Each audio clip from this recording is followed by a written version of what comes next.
नमस्कार विद्यार्थियों, मैं अश्विनी कुमार मुदगिल आपका आकार आईएएस के ऑनलाइन प्लेटफॉर्म पे स्वागत करता हूं और आपको मेरा ढेर सारा प्यार, बहुत सारी दुआएं। उम्मीद करता हूं आप बहुत अच्छे होंगे और बहुत मेहनत कर रहे होंगे। अभी तक हमने जो है मूल अधिकार को पूरा देखा, खासकर आर्टिकल 12 से लेके जो है आर्टिकल 35 तक हमने सारे मूल अधिकारों को देख लिया है। इन मूल अधिकारों से संबंधित अवधारणाओं को और इनसे आए हुए प्रश्नों को भी हमने देख लिया है और इससे संबंधित जो निलंबन और इसका निर्बंधन कैसे हो सकता है ये भी हमने पढ़ लिया है। ठीक है, आज हम जो है मूल अधिकार से संबंधित एक बहुत ही महत्वपूर्ण टॉपिक पढ़ने जा रहे हैं, जिसे हम मूलभूत ढांचे की अवधारणा कहते हैं या कॉन्सेप्ट ऑफ बेसिक स्ट्रक्चर कहते हैं। और इसको मतलब कह सकते हैं ये मुख्य परीक्षा के दृष्टिकोण से बहुत महत्वपूर्ण है, क्योंकि बार बार परीक्षा में ये पूछा जाता है। किंतु इस टॉपिक को समझने के लिए आपको संविधान के और भी बहुत सारे अनुच्छेदों को समझना होगा, पर चूंकि अभी तक हमने संविधान आगे नहीं पढ़ा है, जैसे अभी हमने नीति निर्देशक तत्व नहीं पढ़े हैं, अब उनको बिना पढ़े इसको समझना थोड़ा सा कठिन है। इसके अलावा संविधान संशोधन की प्रक्रिया जो है 368 में दी गई है, वो भी हमने अभी नहीं पढ़ा है। तो हो सकता है कि कुछ नए विद्यार्थी जो पहली बार पॉलिटी देख रहे हैं और या पढ़ रहे हैं, तो उनको थोड़ी दिक्कत आ सकती है। पर मैं उनसे यही कहूँगा कि थोड़ा पेशेंस रखेंगे और जब हम आगे डीपीएसपी यानी कि नीति निर्देशक तत्व पढ़ लेंगे, तो उसको पढ़ने के बाद में मेरी ऐसी सलाह है कि ये वीडियो पुनः एक बार और देखिएगा, तब आपको हो सकता है कि और ज़्यादा समझ में आए। किंतु जिन विद्यार्थियों ने पहले से काफ़ी कुछ संविधान में काफ़ी कुछ चीज़ों को पढ़ चुके हैं या प्रारंभिक परीक्षा दे चुके हैं या मुख्य परीक्षा दे चुके हैं, तो उन्हें तो ये बेहतर तरीके से समझ में आएगा ही आएगा। तो जो विद्यार्थी नए हैं वो थोड़ा सा कॉन्सेंट्रेट मतलब बनाएंगे और थोड़ा सा तथ्यों पर ध्यान देंगे। मैं कोशिश करूँगा कि उसको कहानी के रूप में थोड़ा रोचक रूप में पढ़ा सकूँ और जो है इससे संबंधित फिर जितने भी प्रश्न हैं उसको भी हम लोग देख लेंगे। ठीक है, चलिए चलते हैं हम आगे। आज मूलभूत ढांचे की अवधारणा को समझते हैं, किंतु इसको समझने से पहले कुछ हम और कहानियां समझेंगे। इसमें कुछ केसेस हैं जो हमें पढ़ने हैं, खासकर शंकरी प्रसाद बनाम भारत संघ, गोलकनाथ बनाम पंजाब राज्य और 24वां संविधान संशोधन 1971 में हुआ था, जो एक लैंडमार्क है। उसके बाद में जो है केशवानंद भारती बनाम केरल राज्य, और यहीं से मूलभूत ढांचे की अवधारणा का विकास होता है।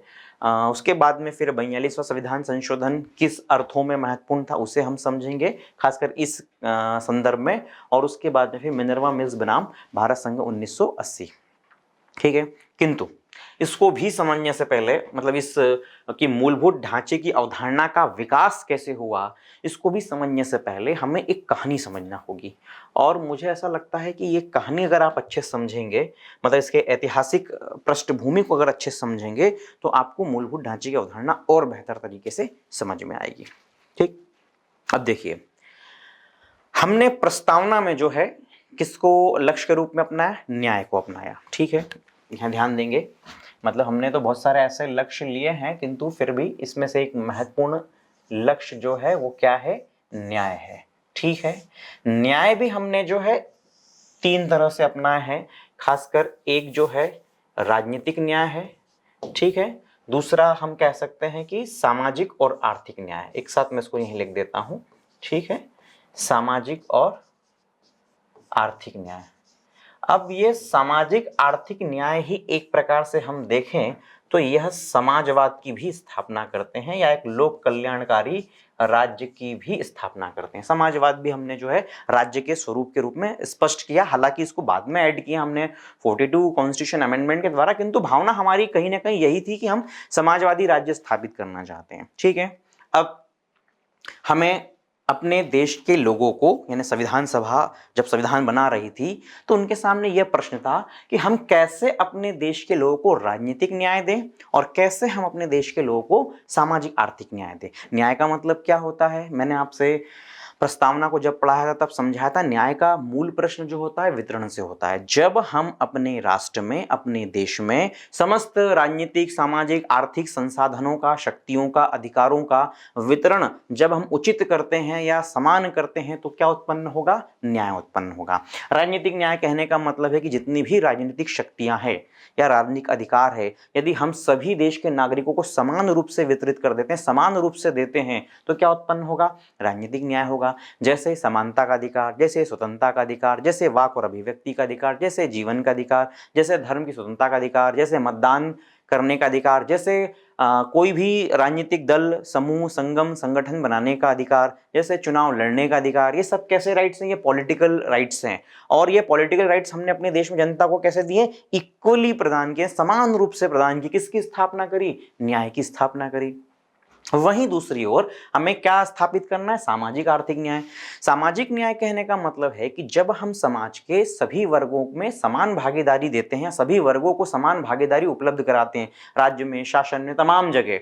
अगर हम हमारे देश में से महिलाओं को, पिछड़ों को, ठीक, अल्पसंख्यकों को, भाषाई अल्पसंख्यकों को और भी बैकवर्ड क्लासेस को यदि इक्वली यानी उन वर्गों को भी हम जो है समान भागीदारी के रूप में अवसर देते हैं तो क्या उत्पन्न हो जाएगा? सामाजिक न्याय होगा। और यदि ऐसा अवसर उनको नहीं मिल पा रहा है तो हम उनके लिए क्या करेंगे? हम उनके लिए संरक्षण करेंगे, प्रोटेक्शन देंगे। और ऐसा संरक्षण कैसा कहलाएगा? संरक्षणात्मक भेदभाव कहलाएगा ना, प्रोटेक्टिव डिस्क्रिमिनेशन कहलाएगा, है ना। उसको कई बार हम आरक्षण का नाम भी दे देते हैं, जिसके माध्यम से हम उनको समाज की मुख्य धारा में लाना चाहते हैं। वही एक शब्द आएगा आर्थिक न्याय। आर्थिक न्याय कहने का तात्पर्य यही होगा कि जब हम अपने देश के भौतिक संसाधनों का, अच्छा भौतिक का मतलब क्या होगा? जैसे भूमि है, तो भूमि जैसे एक भौतिक तत्व है, तो ऐसे भूमि जो है और भी वन है, खनिज है, खान है, और भी संपदा है, अनाज है, ऐसे समस्त भौतिक संसाधनों का वितरण जब हम समान करेंगे तो क्या उत्पन्न होगा? सामाजिक न्याय, आर्थिक न्याय उत्पन्न होगा। और जब ऐसे सामाजिक आर्थिक न्याय पर जो आधारित राज्य होगा वो कैसा राज्य होगा? समाजवादी होगा। समाजवाद भी यही कहता है कि जब राज्य के नेतृत्व में या राज्य के निर्देशन में हम संसाधनों का वितरण समान करते हैं या उत्पादन के साधनों पर सबका समान अधिकार स्थापित करते हैं तो क्या होगा? समाजवाद होगा। ठीक है। अब ये जो बातें जो ये कही गई हैं न्याय में, ये कोई नई बात नहीं थी। नई बात क्यों नहीं थी? क्योंकि जो है जब हमारा राष्ट्रीय आंदोलन चल रहा था, राष्ट्रीय स्वतंत्रता आंदोलन चल रहा था, तो उस समय हमने अपने देश के लोगों से, यह लोगों का मतलब यहाँ पर जो भी देश की जनता है, जैसे महिलाओं से, किसानों से, मजदूरों से, बैकवर्ड क्लासेस से, हमने यह वादा किया था कि जब हम भारत राष्ट्र का निर्माण करेंगे तो भारत किसके आधारित होगा? समानता, स्वतंत्रता जैसे मूल्यों पर आधारित होगा। ठीक है। कहने का तात्पर्य है कि हमने किसानों से यह वादा किया था कि जब होगा तो हम इस तरह की जितनी भी शोषण मूलक नीतियां हैं, खासकर जमींदारी प्रथाओं में जो शोषण हो रहा है, बंधुआ मजदूरी हो रही है, और भी हम कह सकते हैं और भी जितने तरह के एक्सप्लॉयटेशन है, उन सबको समाप्त करके एक समता मूलक समाज की स्थापना करेंगे। ये हमने कमिटमेंट किया था और संविधान निर्माता अपने इस कमिटमेंट पर क्या थे? मतलब इस कमिटमेंट को लागू करने के लिए प्रतिबद्ध थे। अब प्रश्न उत्पन्न हुआ कि इसको लागू करने के लिए बहुत समस्या है, क्योंकि हम भौतिक संसाधनों का वितरण करना, जैसे आर्थिक न्याय में खाने का अधिकार देना, रोजगार का अधिकार देना, ठीक है, शिक्षा का अधिकार देना, सभी वर्गों की समान भागीदारी हेतु उनको लोक सहायता देना, ये सब करने के लिए राज्य को किसकी आवश्यकता थी? संसाधन की। ध्यान देंगे, यानी कि समाजवाद और सामाजिक आर्थिक न्याय को लागू करने के लिए हमारे पास में क्या होना चाहिए? पर्याप्त रूप से रिसोर्सेस या संसाधन होने चाहिए। ठीक है। किंतु हम, चूंकि भारत अभी भी आजाद हुआ था, काफी पिछड़ी हुई अर्थव्यवस्था थी, हमारे पास में कोई भी संसाधन नहीं थे, और थे तो बहुत सीमित थे, और चाहने वाले लोग क्या थे? बहुत ज्यादा थे। तो ऐसी स्थिति में यह प्रश्न उत्पन्न हुआ कि हम कैसे उपलब्ध कराएंगे इनको। अभी हम तुरंत एकदम ये सामाजिक न्याय जो है, सामाजिक आर्थिक न्याय उपलब्ध नहीं करा सकते, एकदम से हम समाजवाद स्थापित नहीं कर सकते, ये क्रमिक रूप से करना होगा। किंतु हम पॉलिटिकल जस्टिस स्टेब्लिश कर सकते हैं। अभी के अभी हम सबको स्वतंत्रता दे सकते हैं, जीवन का अधिकार दे सकते हैं, धर्म की स्वतंत्रता दे सकते हैं, अभिव्यक्ति की स्वतंत्रता दे सकते हैं। तो क्या हुआ कि संविधान सभा ने क्या किया कि जो राजनीतिक न्याय से संबंधित बातें हैं उसके लिए कहां स्थापित कर दिया? फंडामेंटल राइट, यानी कि भाग 3 स्थापित किया, जो हमने अभी पढ़ा है।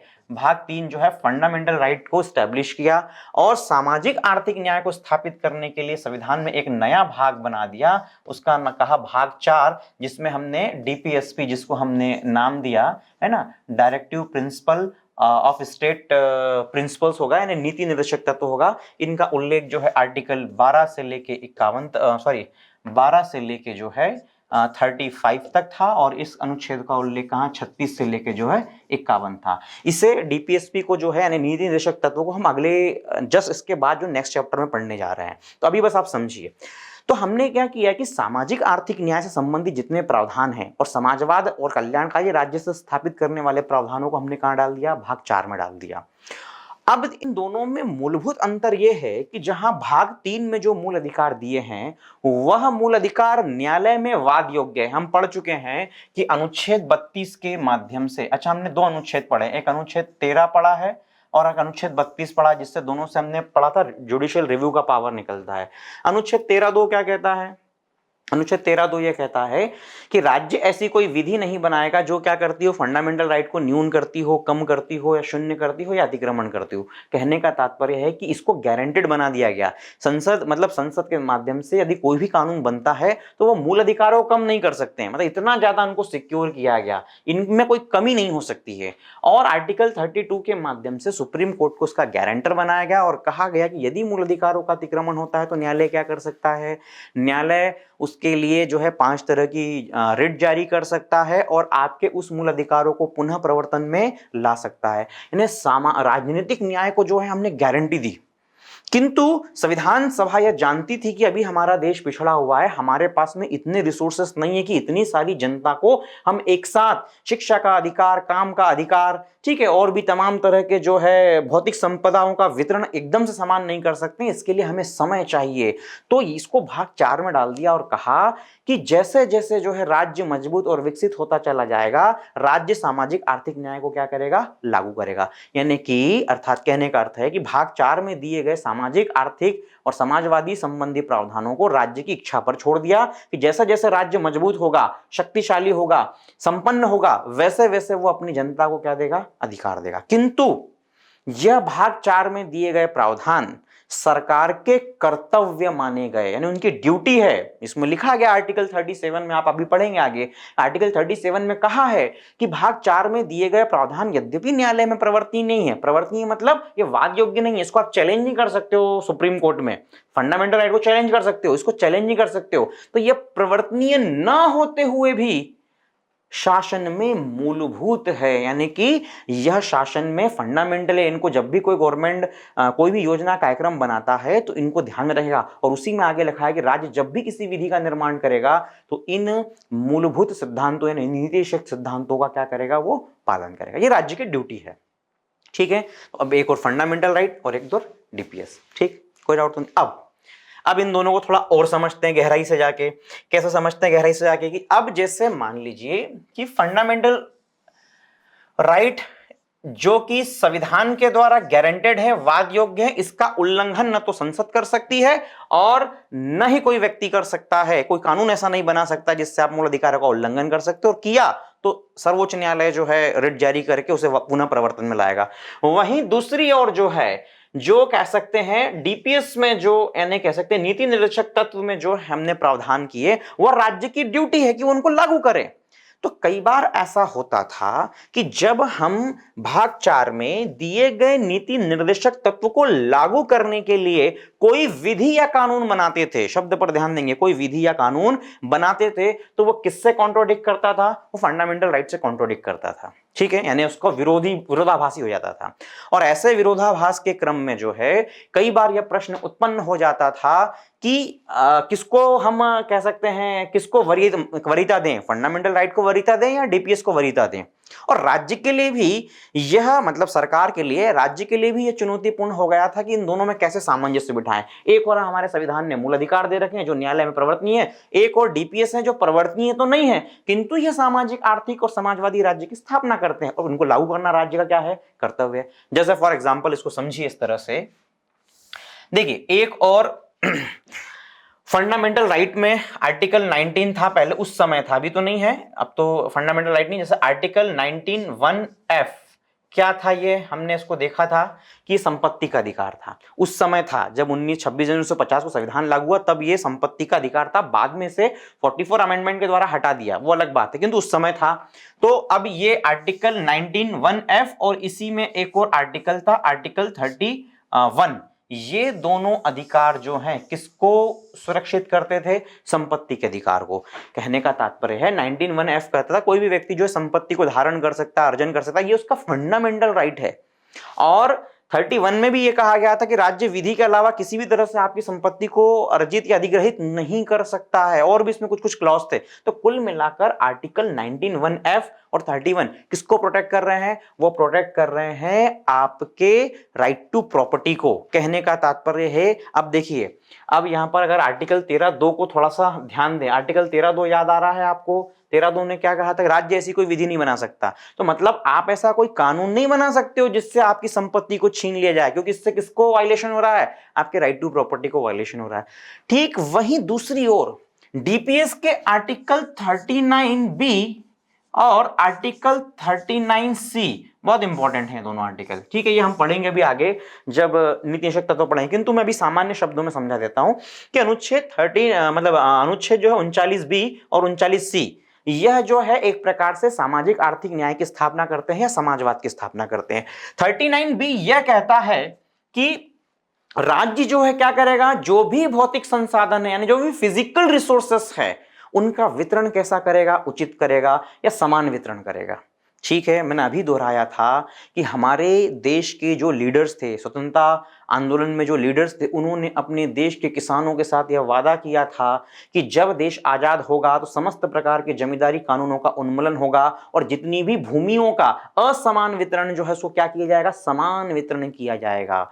यानी कि भूमि जो है भूमिहीन किसानों को, मजदूरों को दी जाएगी ताकि वो अपना जीवन यापन कर सके। और जो एक लंबे समय से ब्रिटिश कालीन औपनिवेशिक नीतियों के कारण जो है भारत में जो असमान भूमि का वितरण उत्पन्न हो गया था, उसे हम समाप्त करेंगे, ये कमिटमेंट किया था। यद्यपि ये कमिटमेंट को हमने कहां डाल दिया? हमने डीपीएस में डाल दिया और राज्य की इच्छा पे छोड़ दिया कि जब राज्य सक्षम होगा तो वो वितरण करेगा। अब राज्य का कर्तव्य है इसको लागू करना कि वह भूमि का वितरण क्या करे? समान वितरण करे। अब वितरण कैसे करेगा? एक और जो कुछ लोग हैं जिनके पास पूरा गांव के गांव की जमीन है, ठीक है, यानी कोई ऐसे बड़े बड़े जमींदार है जिनके पास में 500-500 एकड़, 1-1000 एकड़ भूमि है, और उसी गांव में रहने वाले कुछ लोग हैं उनके पास भूमि नहीं है, भूमिहीन मजदूर है। तो ये कैसा वितरण हो गया? असमान वितरण हो गया। ये किसकी ड्यूटी है? राज्य का कर्तव्य, ड्यूटी है कि इन भौतिक संसाधनों को क्या करे? वो समान वितरण करे। कैसे समान वितरण करेगा? आप बताइए कैसे करेगा? जब हम इन जमींदारों की जमीनों को अधिग्रहित करेंगे और वह गांव की जमीन को सभी लोगों में क्या कर देंगे? बराबर डिवीजन कर देंगे। पुनः अगर हम 39(b) को लागू करते हैं तो किसका वायलेशन हो जाएगा? यहां पर संपत्ति के अधिकार का होगा। अगर हम किसी जमींदार की जमीन को हम जब्त करते हैं, सरकार अधिग्रहित करती है, तो किसका उल्लंघन होगा? यहां संपत्ति के अधिकार का उल्लंघन होगा। बात समझ में आ रही? ठीक इसी तरह आर्टिकल 39(c) में भी यही कहा है कि राज्य एक ऐसी अर्थव्यवस्था बनाएगा या अर्थव्यवस्था में वह क्या करेगा? वह धन का और उत्पादन के साधनों का अहितकारी केंद्रीकरण का प्रतिषेध करेगा। यहां पर शब्द पर ध्यान देंगे, धन का और उत्पादन के साधनों का, मींस ऑफ प्रोडक्शन। उत्पादन के साधन में पुनः भूमि आता है, पूंजी आता है, श्रम आता है और साहस आता है। तो उत्पादन के साधन का जो महत्वपूर्ण तथ्य क्या है? वह भूमि है। यानी भूमि का वितरण कैसा करेगा? समान करेगा। मतलब किसी एक ही व्यक्ति में जो है उसका केंद्रीकरण नहीं होना चाहिए। तो कुल मिला के आर्टिकल 39(b) और आर्टिकल 39(c) जो है वह समाजवाद की स्थापना करते हैं, और उनका सरल शब्दों में यह अर्थ है कि वह देश में जो है भौतिक संपदा जो है, खासकर भूमि जो है, उनका वितरण समान करना चाहते हैं, और पहले से जो चले आ रहे जमींदारी कानून है उनको क्या करना चाहते हैं? समाप्त करना चाहते हैं। मतलब उनको समाप्त करेंगे तभी वितरण समाप्त, मतलब वितरण समान होगा। तो अब राज्य जैसे ही देश में संविधान लागू होता है, लागू होने के बाद में क्या करते हैं? लागू होने के बाद में सरकार जो है हमारे देश की, हमारे जो प्रधानमंत्री और विभिन्न राज्यों के मुख्यमंत्री, शब्द पर ध्यान देंगे क्योंकि भूमि जो है वो राज्य का विषय है, तो विभिन्न राज्यों के मुख्यमंत्री और प्रधानमंत्री के माध्यम से संसद में कई सारे और विधानसभा में कई सारे ऐसे कानून पारित किए गए। किसको लागू करने के लिए? 39(b) और 39(c) को लागू करने के लिए कानून बनाए, और जमींदारी कानूनों का क्या किया गया? उन्मूलन किया गया। उनकी जमीनों को अधिग्रहित किया गया राज्य के द्वारा, और जमीनों का वितरण कैसा किया गया? समान किया गया। ठीक, किंतु इसको जब एग्जीक्यूट करेंगे, मतलब आर्टिकल 39(b) और 39(c) को जब राज्य एग्जीक्यूट कर रहा है तो किसका वायलेशन हो रहा है? आर्टिकल 19(1)(f) और आर्टिकल 31 का क्या हो रहा है? वायलेशन हो रहा है, क्योंकि यह संपत्ति के अधिकार की सुरक्षा है। तो लोग जो उस समय के जो लोग थे, जमींदार थे, पूंजीपति थे, वो सब कहाँ पहुंच जाएंगे? न्यायालय पहुंच जाएंगे और किसका हवाला देंगे? वो कहेंगे कि नहीं, हमारे फंडामेंटल राइट हैं और फंडामेंटल राइट तो हैं प्लस ये न्यायालय में वाद योग्य भी है, इनको तो गारंटी, इनको सुरक्षा देना पड़ेगी सुप्रीम कोर्ट को। बात समझ में आ रही है? तो ये एक जैसे कॉन्ट्रोडिक्शन था। इसी तरह एक दूसरा कॉन्ट्रोडिक्शन मैं आपको दिखाता हूं कि जैसे मान लेते हैं हम लोग कि जैसे आर्टिकल 16 है, ठीक है, आर्टिकल 16 क्या कहता है? ध्यान देंगे, फंडामेंटल राइट में ही जो है कह सकते हैं, सॉरी 16 नहीं 46, जैसे मान लो डीपीएस है और डीपीएस में आर्टिकल 46 है, एक अनुच्छेद है 46 जो हम आगे पढ़ेंगे, फिर ना आगे चल के पढ़ेंगे। 46 क्या कहता है? 46 जो है, 46 में यह कहा गया है कि राज्य का यह कर्तव्य है कि वह अनुसूचित जाति, अनुसूचित जनजाति और जो भी अदर वीकर सेक्शंस यानी अन्य दुर्बल वर्ग है उनके शिक्षा का अधिकार क्या करेगा? सुरक्षित करेगा या उनकी शिक्षा की अभिवृद्धि के लिए प्रयास करेगा। पुनः किसकी स्थापना कर रहा है? ये सामाजिक न्याय की स्थापना कर रहा है। कहने का अर्थ है जो एससी है, एसटी है और अदर वीकर सेक्शन है, इनको जो है राज्य इनकी शिक्षा की अभिवृद्धि के लिए प्रयास करेगा, इनको शिक्षा के ज्यादा से ज्यादा अधिक अवसर मिल सके, ठीक है। अब आर्टिकल 46 को एग्जीक्यूट किया, कई राज्यों ने एग्जीक्यूट किया।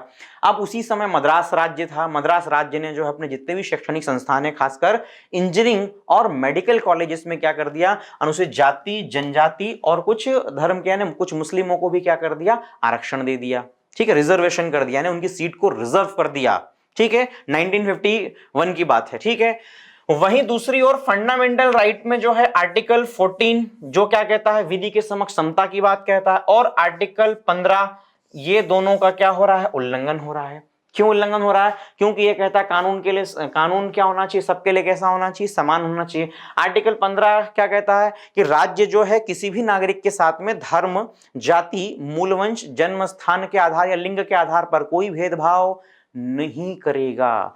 एक और हमें आर्टिकल 15 से प्रोटेक्शन मिल रहा है कि राज्य जो है हमारे साथ में डिस्क्रिमिनेशन नहीं करेगा। एक और आर्टिकल 46 कहता है कि नहीं, हमें अनुसूचित जाति, जनजाति और वीकर सेक्शंस की वेलफेयर के लिए, उनको आगे बढ़ाने के लिए, अपलिफ्टिंग के लिए जो हमें क्या करना होगा? उनके लिए कुछ ना कुछ प्रावधान बनाने होंगे, तो हम उनको प्रोविजंस बनाएंगे, हम उनको रिजर्वेशन देंगे, तभी तो वो आगे आएंगे और सामाजिक न्याय की स्थापना होगी। किंतु ये दो आर्टिकल इसको वायलेट कर रहे हैं और पुनः फंडामेंटल राइट क्या है? फंडामेंटल राइट वाद योग्य है। तो इस तरह से हम देखते हैं कि जब जब राज्य जो है क्या कर रहा है? नीति निर्देशक तत्व को लागू करने के लिए कोई कानून बना रहा है, तो बीच में कौन आ रहा है? फंडामेंटल राइट आ रहा है। तो इसी केस को, मतलब इसी को चुनौती, राज्य जो मद्रास राज्य जो है, इसी मद्रास राज्य के इस आरक्षण को चुनौती दी चंपकम दोरईराजन बनाम मद्रास राज्यवादेवाद में। ये हमने पढ़ा था जब आर्टिकल 1548 किया था, ध्यान देंगे यहां पर। तो यहां पे जो है क्या हुआ, इस जो मतलब ये जो दोनों तीनों थे, मतलब इस तरह के जो लैंड रिफॉर्म्स जो उस समय हो रहे थे ना, भूमि सुधार जो हो रहा था, भूमि सुधार के लिए राज्यों के द्वारा जो कानून बनाए जा रहे थे और जमींदारी कानूनों का उन्मूलन किया जा रहा था, उससे संपत्ति का अधिकार उल्लंघन हो रहा था और ये शिक्षा का अधिकार उल्लंघन हो रहा था। इन्हें शिक्षा में समानता का व्यवहार नहीं होता, तो इनको लेकर न्यायालय में कई तरह के वाद आने लग गए। इसी में एक चर्चित वाद कौन सा है? चंपकम दोरईराजन बनाम मद्रास राज्य। अब ध्यान देंगे, देखिए यहां पर जो है चंपकम, ठीक है, चंपकम दोरईराजन वर्सेस मद्रास स्टेट यानी मद्रास राज्य, ठीक है, बात समझ में आई। अब ये चंपकम दोरईराजन बनाम मद्रास राज्य में न्यायालय गया और उन्होंने मद्रास राज्य के द्वारा जो मेडिकल और इंजीनियरिंग कॉलेज में के एजुकेशन इंस्टीट्यूशन में जो रिजर्व कास्ट और रिलीजन बेस्ड जो रिजर्वेशन था उसको चुनौती दी। अनुच्छेद 14 और अनुच्छेद 15 के आधार पर सुप्रीम कोर्ट ने माना कि जो वो रिजर्वेशन था वो क्या था? वो असंवैधानिक है। यानी सुप्रीम कोर्ट ने कहा कि फंडामेंटल राइट जो है, चूंकि वह न्यायालय में प्रवर्तनीय है और फंडामेंटल राइट प्रवर्तनीय है और नीति शक्ति प्रवर्तनीय नहीं है, अतः चूंकि संविधान में लिखा है कि सर्वोच्च न्यायालय किसकी सुरक्षा करेगा? मूल अधिकारों की सुरक्षा करेगा। इसलिए मद्रास राज्य ने जो भी आरक्षण दिया है जातियों को, वह आरक्षण संबंधी प्रावधान असंवैधानिक है। क्लियर है? खारिज कर दिया इस मामले में उस रिजर्वेशन को। अब नेहरू उस समय प्रधानमंत्री थे, उनको लगने लगा कि अगर इस तरह सर्वोच्च न्यायालय निर्णय देगा और अगर हम इस तरह संविधान का इंटरप्रिटेशन होने लगेगा तो हम किसी भी स्थिति में क्या नहीं कर पाएंगे, हम सामाजिक न्याय की स्थापना नहीं कर पाएंगे, सोशल जस्टिस नहीं स्टैब्लिश कर पाएंगे। यदि लोग इसी तरह संपत्ति के अधिकार पर न्यायालय पहुंचेंगे तो कभी भी हम जमीनों का, भूमियों का अधिग्रहण कर कभी भी भूमि सुधार नहीं कर पाएंगे, हम चकबंदी नहीं कर पाएंगे, हम सीलिंग एक्ट को लागू नहीं कर पाएंगे। ऐसे बहुत सारे क्वेश्चंस अराइज हो गए। तो उसी समय जवाहरलाल नेहरू ने दूरदर्शिता दिखाते हुए क्या किया, एक संविधान में संशोधन किया और इस संविधान संशोधन से इस समय उत्पन्न होने वाले सारे प्रश्नों का क्या कर दिया, समाधान कर दिया। अब ध्यान देंगे, अब इसी समय जो है नेहरू ने क्या किया, नेहरू ने फर्स्ट कॉन्स्टिट्यूशन अमेंडमेंट एक्ट 1951 को क्या कर दिया, लागू किया। ठीक है, ध्यान देंगे यहां पर जवाहरलाल नेहरू ने संविधान में क्या किया, संविधान संशोधन किया। अच्छा, एक इंपॉर्टेंट बात कि संविधान संशोधन कैसे होता है, हो सकता है आप में से बहुत सारे बच्चे ऐसे हैं जो देख रहे हैं उनको नहीं पता है, तो मैं बता दूं कि संविधान संशोधन करने की प्रक्रिया का उल्लेख कहां किया गया है, 368 में किया गया है। याद रहेगा, आर्टिकल 368 में संविधान में कैसे संशोधन होगा इसका वर्णन किया गया है। याद रहेगा आप लोगों को, कोई डाउट तो नहीं है, फिर दोहरा रहा हूं, आर्टिकल 368 में संविधान में कैसे संशोधन। अब संविधान कहां से कहां तक ध्यान देंगे, जैसे आर्टिकल 1 से लेके जो है 395 तक मान लो कॉन्स्टिट्यूशन है, तो इस अनुच्छेद 1 से लेके 395 में किसी भी अनुच्छेद में यदि संशोधन करना होगा तो उसकी प्रक्रिया कहां दी है, 368 में दी गई है। और कौन करेगा, संसद करेगा। कुछ संशोधन ऐसे भी होंगे जिसमें हमें राज्य की अनुमति या सहमति की भी आवश्यकता होगी, यानी उनका रेटिफिकेशन चाहिए। तो कुल मिलाकर 368 में दिए गए उपबंधों और प्रावधानों का प्रयोग करते हुए संसद ने क्या किया, संविधान में प्रथम संविधान संशोधन अधिनियम पारित किया। और इसके माध्यम से अब ध्यान देंगे नेहरू ने क्या किया, क्या क्या अमेंडमेंट के ध्यान देंगे। नेहरू ने क्या किया, आर्टिकल जो है 31 में जो है एक नया प्रावधान जोड़ा 31A, और एक दूसरा प्रावधान जोड़ा 31B, और एक तीसरा आर्टिकल जोड़ा आर्टिकल 15(4). याद आ रहा है 15(4) क्या है? 15(4) हम पढ़ चुके हैं फंडामेंटल राइट में। जिन लोगों ने समानता के अधिकार वाले लेक्चर बहुत अच्छे से देखा होगा, उसमें मैंने बताया था कि ओरिजिनल कॉन्स्टिट्यूशन में 15(4) नहीं था, यह 15(4) जो है चंपकम द्वैराजन बनाम मद्रास राज्य के निर्णय को बदलने के लिए नेहरू ने फर्स्ट कॉन्स्टिट्यूशन अमेंडमेंट के द्वारा लाया था। और उसमें क्या कहा था, उसमें कहा था कि राज्य जो है वह अनुसूचित जाति, ध्यान देंगे किसके लिए, वह SC ST और जो भी मतलब बैकवर्ड क्लासेस हैं, जो और अदर बैकवर्ड क्लासेस हैं, उनके पिछड़े वर्ग की उनकी उन्नति के लिए वह कोई भी प्रावधान बना सकता है। चूंकि चंपकम द्वैराजन बनाम मद्रास राज्य वाले केस में शैक्षणिक संस्थानों में अनुसूचित जाति जनजाति के आरक्षण को असंवैधानिक कर दिया था, अतः सामाजिक न्याय की स्थापना हेतु अनुसूचित जाति जनजाति और पिछड़े वर्ग को शैक्षणिक संस्थाओं में आरक्षण मिल सके और उनकी उन्नति के लिए कोई प्रावधान बनाया जा सके, इसलिए इसको 15(4) को इसमें ऐड कर दिया। ठीक है, कोई डाउट तो नहीं। अब ये दो अनुच्छेद क्यों ऐड किए गए, तो नेहरू जब जानते थे कि इतने सारे जो भूमि सुधार कार्यक्रम पूरे भारत में हो रहे हैं, और ऑब्वियस सी बात है कि इसका विरोध होना स्वाभाविक है कि जिन लोगों की इतनी जमीनें इतनी सालों से थी, जो उनके मालिक थे, वो अपनी जमीन किसी भी कीमत पर देने को तैयार नहीं थे। और संविधान में एक प्रावधान ये भी था कि आर्टिकल 19(1)(f) और आर्टिकल 31 से हमें क्या मिल रहा है, राइट टू प्रॉपर्टी मिल रहा है, तो हम उसको छोड़ नहीं सकते। तो ऐसे विरोधाभासों को दूर करने के लिए दो प्रोविजंस कर दिए। आर्टिकल 31A में क्या किया कि जितने भी भूमि सुधार संबंधी कानून है, ध्यान देंगे, लैंड रिफॉर्म एक्ट जितने भी बन रहे हैं, या जो भी जमींदारी उन्मूलन यानी कि लैंडलॉर्ड एबोलिशन एक्ट जो बन रहे हैं, उन सभी एक्ट को किससे संरक्षण दे दिया, उसको फंडामेंटल राइट से उन्होंने क्या कर दिया, कह सकते हैं उसको संरक्षण दे दिया। कहा कि जो भी हम जो है अनुच्छेद 31A के माध्यम से, मतलब जो भी हम कानून बना रहे हैं, जो भी भूमि सुधार अधिनियम बना रहे हैं या जमींदारी उन्मूलन कानून बना रहे हैं, उन कानूनों को जो है मूल अधिकार से संरक्षण प्राप्त है। उन्हें इस आधार पर चुनौती नहीं दी जा सकती कि वह अनुच्छेद 14 का या अनुच्छेद 19 का क्या कर रहे हैं, उल्लंघन कर रहे हैं। ठीक है, कुल मिलाकर ऐसे लैंड रिफॉर्म एक्ट जो हैं उनको फंडामेंटल राइट से प्रोटेक्शन मिला। किससे मिला? 31A से मिला। ठीक है। और यहीं पर एक और क्लॉज जोड़ दिया उन्होंने 31B, और उन्होंने क्या किया, एक नई अनुसूची को जन्म दिया, 9th शेड्यूल को जन्म दिया। ध्यान देंगे, मूल संविधान में कितनी अनुसूचियां थी, केवल 8 अनुसूचियां थी। अभी वर्तमान में 12 अनुसूचियां हैं, धीरे धीरे सब ऐड हुई है। तो 31B के माध्यम से क्या किया उन्होंने, 31B के माध्यम से उन्होंने एक 9वीं अनुसूची को जोड़ा, और इस 9वीं अनुसूची के माध्यम से यह कहा कि यदि कोई भी राज्य, मतलब राज्य या संसद या विधानसभा कोई कानून बनाकर यदि उसे 9वीं अनुसूची में डाल देती है, तो ऐसे कानून का जुडिशियल रिव्यू नहीं हो सकता है। शब्द पर ध्यान देंगे, क्या नहीं हो सकता है, जुडिशियल रिव्यू, यानी कि न्यायिक पुनर्वलोकन नहीं हो सकता है। बात समझ में आई।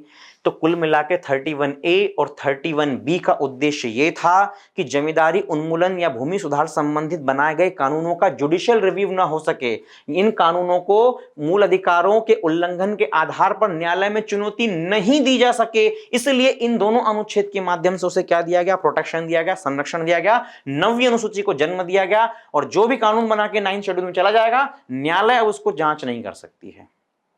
ठीक है, बात समझ में आ रही है आपको, कोई डाउट तो नहीं है। अब ये तो बड़ा ऐसा प्रावधान था कि अब कोई व्यक्ति न्यायालय जा ही नहीं सकता है, क्योंकि हमने भूमि सुधार कानून बनाया, उसको 9th शेड्यूल में डाल दिया। अब कोई भी जमींदार, कोई भी भूपति जो है, भूमिपति जो है, वो न्यायालय जा ही नहीं सकता, क्योंकि ये स्वयं में क्या हो गया, अब ये मूल अधिकार हो गया है।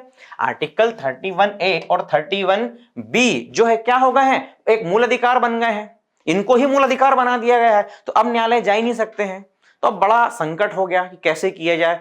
तो ऐसी स्थिति में जो उस समय जो है, ये जो प्रथम संविधान संशोधन है, इसको ही चुनौती दी गई। अगर किसी तरह से प्रथम संविधान संशोधन अधिनियम को ही असंवैधानिक करार दिया जाए, तो ऑटोमेटिक 31A 31B क्या हो जाएंगे, समाप्त हो जाएंगे, और जब ये समाप्त हो जाएंगे तो संपत्ति अधिकार क्या होगा, सुरक्षित होगा।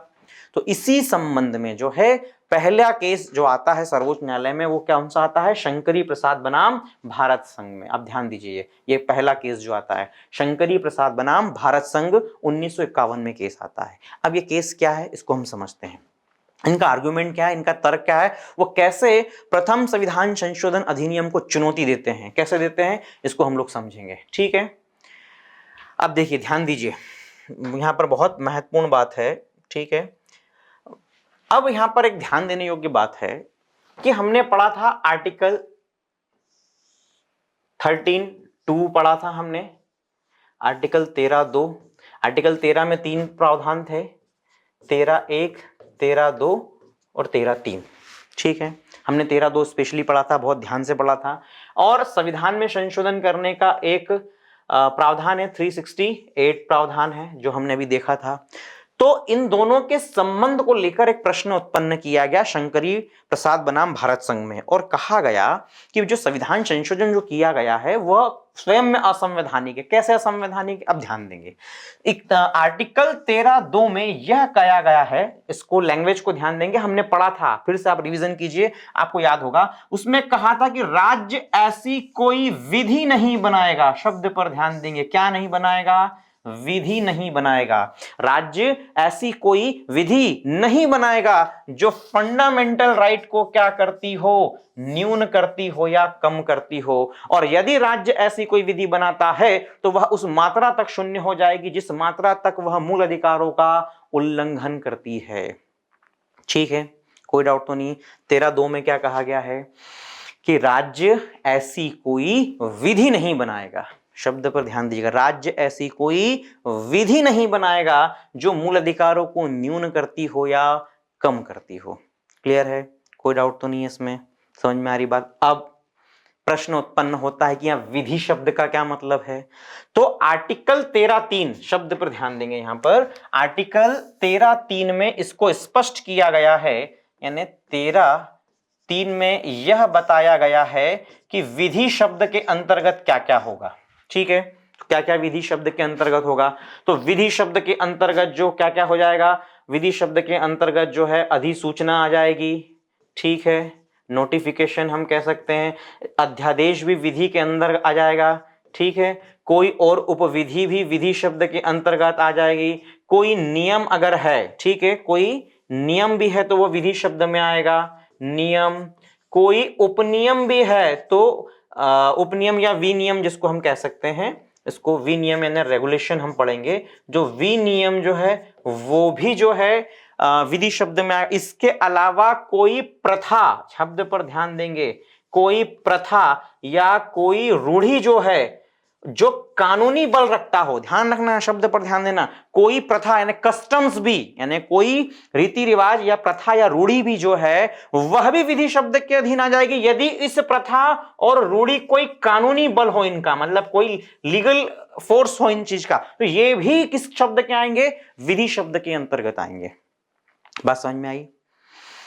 कहने का तात्पर्य है राज्य ऐसी कोई विधि नहीं बनाएगा जो मूल अधिकारों का उल्लंघन करेगी। और विधि का मतलब क्या होगा? विधि का मतलब अधिसूचना हो सकता है, अधिनियम हो सकता है, अध्यादेश हो सकता है, अपविधि हो सकता है, नियम हो सकता है, विनियम हो सकता है। नियम मतलब रूल्स, विनियम मतलब रेगुलेशन, ठीक है, ऑर्डिनेंस, ठीक है, नोटिफिकेशन या कोई कस्टम्स, ये सब कुछ विधि में आएगा। मतलब विधि के अंदर कोई ऑर्डिनेंस भी जारी नहीं हो सकता है, विधि के अंदर कोई रूल्स एंड रेगुलेशंस भी नहीं हो सकता है, कोई नोटिफिकेशन भी नहीं हो सकता है, कोई कस्टम भी ऐसा नहीं हो सकता है जो लीगल फोर्स रखता हो। ये सब कुछ विधि शब्द में शामिल है। किंतु इस विधि शब्द में क्या शामिल नहीं है? इस विधि शब्द में जो है वह संविधान संशोधन अधिनियम शामिल नहीं है। ध्यान देंगे यहां पर, संविधान संशोधन अधिनियम शामिल नहीं है। ठीक है, इस विधि शब्द में इतनी बातें शामिल है किंतु कॉन्स्टिट्यूशन अमेंडमेंट एक्ट शामिल नहीं है। बस समझ में आई आपको? राज्य ऐसी कोई विधि नहीं बनाएगा जो फंडामेंटल राइट को वायलेट करती हो, और विधि का मतलब यह है, किंतु इसमें कॉन्स्टिट्यूशन अमेंडमेंट एक्ट शामिल नहीं है, क्योंकि जब हम कोई संविधान संशोधन करते हैं तो उसको भी हमें एक विधायी प्रक्रिया से गुजरना होगा। अतः वह संविधान संशोधन विधेयक भी अंततः कहलाता क्या है? वो भी अधिनियम ही कहलाता है, कानून ही कहलाता है, विधि ही कहलाता है। किंतु संविधान सभा ने विधि शब्द के अंतर्गत इस शब्द को नहीं रखा था। ठीक है, अब केशवानंद भारती कह रहा हूं, शंकरी प्रसाद में जो है सर्वोच्च न्यायालय में क्या आर्गुमेंट दिया गया? तो शंकरी प्रसाद की तरफ से यह आर्गुमेंट दिया गया कि प्रथम संविधान संशोधन अधिनियम इसलिए असंवैधानिक है क्योंकि यहां विधि शब्द के अंतर्गत संविधान संशोधन शब्द भी शामिल है। बात समझ में आ रही है? कोई डाउट तो नहीं है? फिर दोहरा रहा हूं मैं। वो ये कह रहे हैं, शंकरी प्रसाद ने सुप्रीम कोर्ट में क्या आर्गुमेंट दिया? उन्होंने कहा कि इस विधि शब्द के अंतर्गत ये शब्द तो शामिल है ही है जो दिया है, किंतु इस विधि शब्द के अंतर्गत संविधान संशोधन अधिनियम भी शामिल है क्योंकि यह भी एक विधायी प्रक्रिया से बनता और यह भी कानून है, तो यह विधि शब्द में शामिल होगा। और जबकि 13(2) में कहा है कि राज्य ऐसी कोई विधि नहीं बनाएगा। विधि नहीं बनाएगा मतलब राज्य ऐसा कोई संविधान संशोधन नहीं कर सकता है जो मूल अधिकारों को कम करता हो या न्यून करता हो। इसलिए प्रथम संविधान संशोधन अधिनियम क्या है? असंवैधानिक है। बात समझ में आई आपको अच्छे से?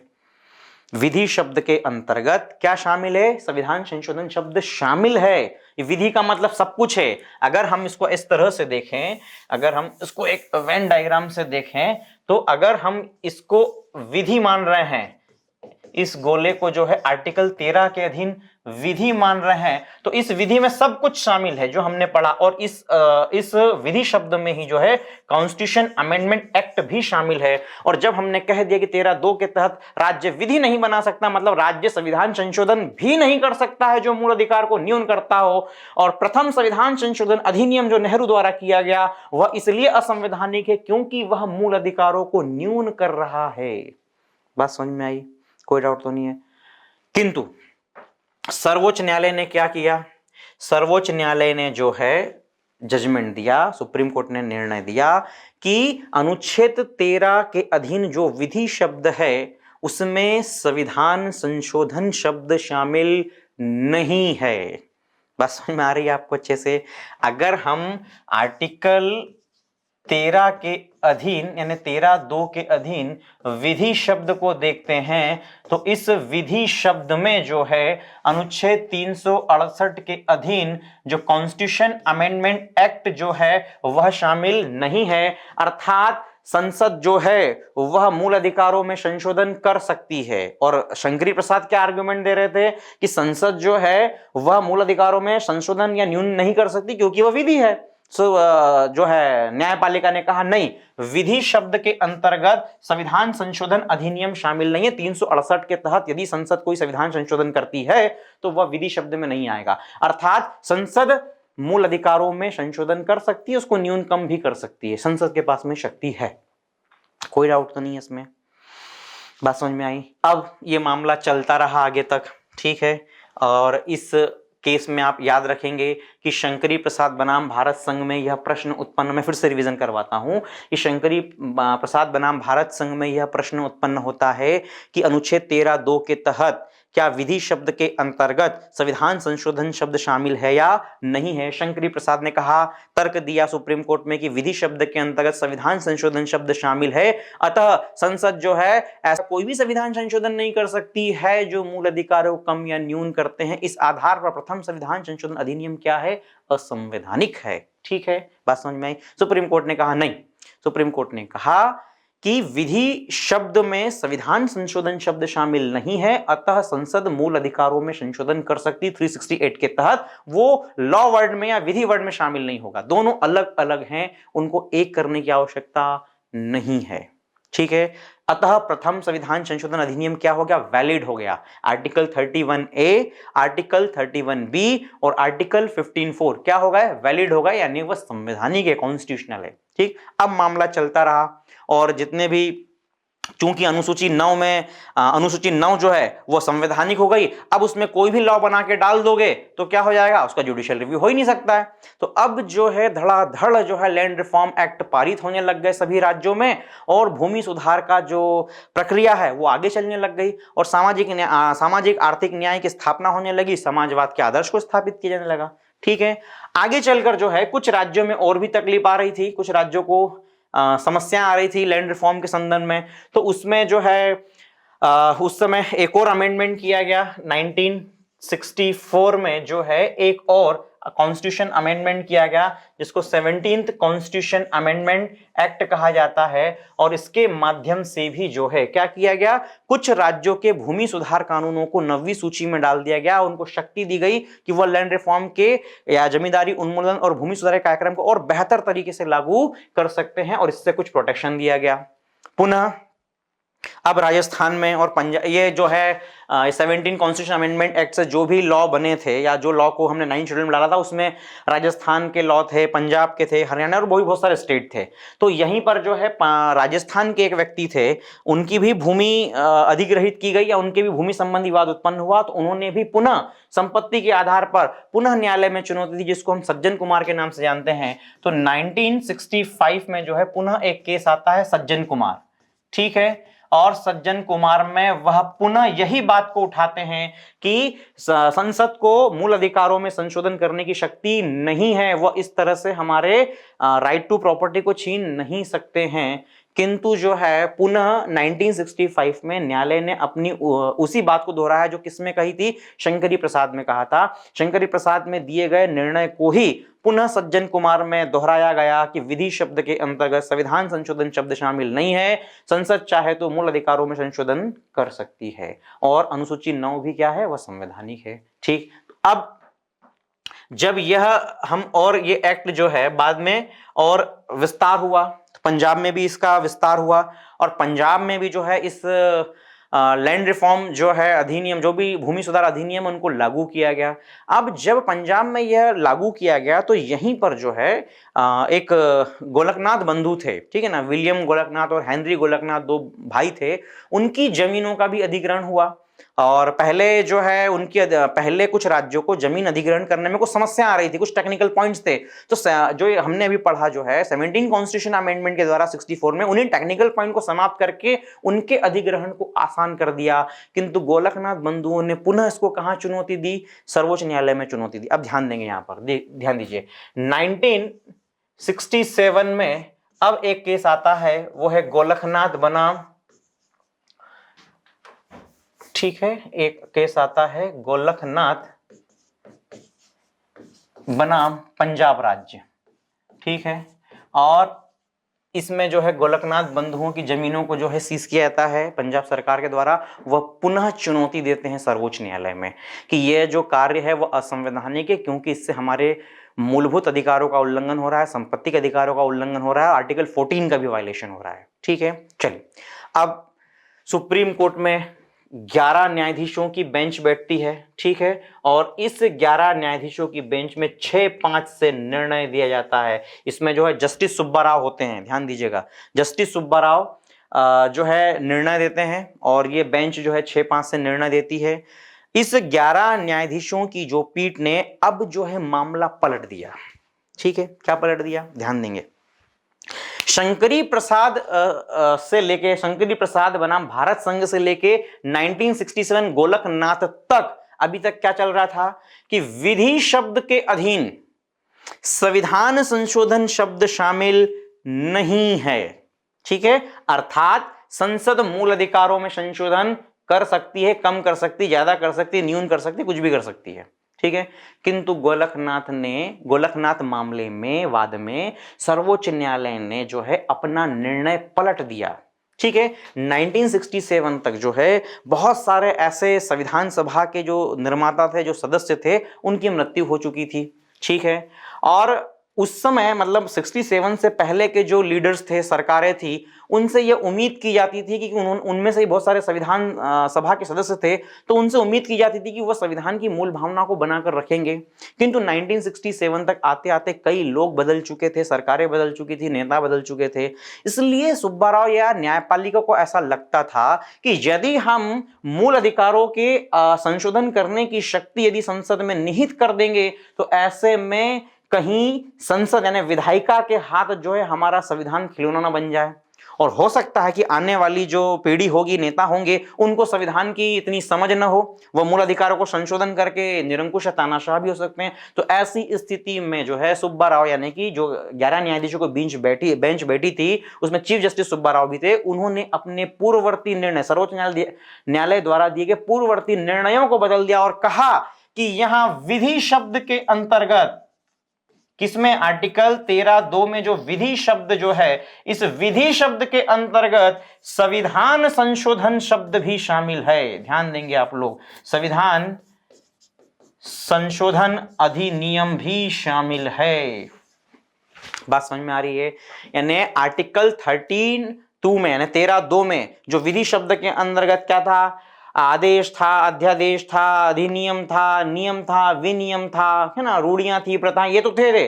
साथ ही साथ इस विधि शब्द के अंतर्गत संविधान संशोधन शब्द भी शामिल है, अर्थात राज्य अब जो है किसी संविधान संशोधन के माध्यम से मूल अधिकारों को कम या न्यून नहीं कर सकती है, उनमें कोई संशोधन नहीं कर सकती है।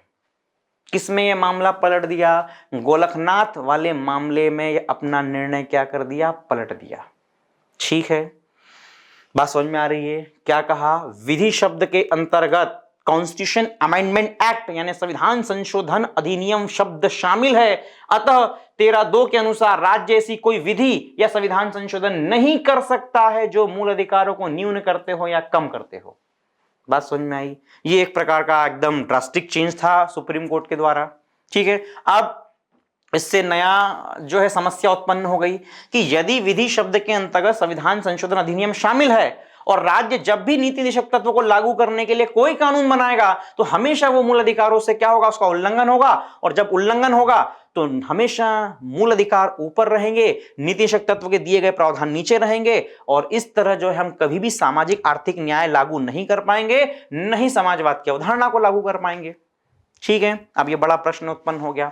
तो इस समय जो है, इसी समय 67 में जो है हम देखते हैं नई प्रधानमंत्री के रूप में इंदिरा गांधी आती हैं, और फिर आगे चलकर जब पुनः चुनाव होते 71 में, तो 71 में पुनः इंदिरा गांधी जो है भारी मतों से जीतती है और पुनः संसद में आती है, प्रधानमंत्री बनती है, और फिर वह गोलकनाथ मामले से उत्पन्न जो कठिनाइयां हैं या जो समस्याएं उत्पन्न हो गई थी, उनके समाधान के लिए जो है क्या करती है? कुछ संशोधन करती है। ठीक है, अब वो क्या करती है? संविधान में वैसे के लिए 1971 में जो है कई सारे अमेंडमेंट होते हैं, 71 में और 1972 में कुछ संशोधन होते हैं। जैसे हम देख सकते हैं, जैसे 24वां कॉन्स्टिट्यूशन अमेंडमेंट एक्ट संशोधन होता है, फिर एक होता है 25वां संविधान संशोधन होता है, यानी कह सकते हैं 25 कॉन्स्टिट्यूशन अमेंडमेंट एक्ट होता है, फिर इसके अलावा एक 29 कॉन्स्टिट्यूशनल अमेंडमेंट एक्ट होता है। अब 24 में क्या था, 25 में क्या था और 29 में क्या था, ये इंपॉर्टेंट है, ठीक है। अनुच्छेद 24 मतलब 24वें संविधान संशोधन के माध्यम से अब देखिए इंदिरा गांधी ने क्या किया। इंदिरा गांधी ने जो है गोलकनाथ मामले में जो उत्पन्न कठिनाइयां थी उनको दूर किया, ठीक है। उन्होंने सबसे पहले ये कहा कि पहली बात तो ये कि विधि शब्द के अंतर्गत, ध्यान देंगे, विधि शब्द के अंतर्गत संविधान संशोधन शब्द क्या, संविधान संशोधन शब्द जो है वह शामिल नहीं है, संविधान संशोधन अधिनियम शब्द शामिल नहीं है। ये दोनों क्या है, अलग अलग है। इसके लिए अमेंडमेंट किया गया। अमेंडमेंट जो था आर्टिकल 13 में संशोधन किया गया और इसके लिए आर्टिकल 368 में अमेंडमेंट किया गया। और इन दोनों जगह लिख दिया, आर्टिकल 13 में भी लिख दिया कि विधि शब्द के अंतर्गत संविधान संशोधन शब्द शामिल नहीं है, और यहां लिख दिया कि कोई भी संविधान संशोधन का प्रभाव जो है अनुच्छेद 13 पर नहीं पड़ेगा या 13 का इस पर प्रभाव नहीं पड़ेगा। दोनों को अलग अलग कर दिया, स्पष्ट कर दिया कि यहां पर जो है, ठीक है, यहां पर किसी भी तरह से ये दोनों एक नहीं है। गोलकनाथ मामले में कहा दोनों एक है, 24वें संविधान संशोधन अधिनियम के माध्यम से इंदिरा गांधी ने कहा दोनों क्या है, अलग अलग है। नंबर 1। नंबर टू उन्होंने कहा कि संसद को, शब्द पर ध्यान देंगे, संसद को संविधान के किसी भी भाग में जो है संशोधन करने का क्या है, अधिकार है, ठीक है। क्या कहा कि संसद को संविधान के किसी भी भाग में कोई भी संशोधन करने का अधिकार है, और यह अधिकार असीमित है। बात समझ में आ गई आपको, कोई डाउट तो नहीं है। संसद संविधान के किसी भी भाग में कोई भी संशोधन कर सकती है। और नंबर तीन में उन्होंने क्या कहा, नंबर 3 में उन्होंने कहा कि यदि कोई संविधान संशोधन जो है राष्ट्रपति के पास जाता है तो राष्ट्रपति ऐसे संविधान संशोधन पर अपने हस्ताक्षर करने के लिए बाध्य है। ये 3 बातें 24 अमेंडमेंट द्वारा ऐड की गई। बात समझ में आई? फिर से दोहराता हूं, 1971 में जब इंदिरा गांधी सत्ता में लौटती है, ठीक है, तो वो सबसे पहले जो है गोलकनाथ मामले से जो कठिनाइयां उत्पन्न होती है उनको दूर करने के लिए संविधान में कुछ संशोधन करती है, ठीक है।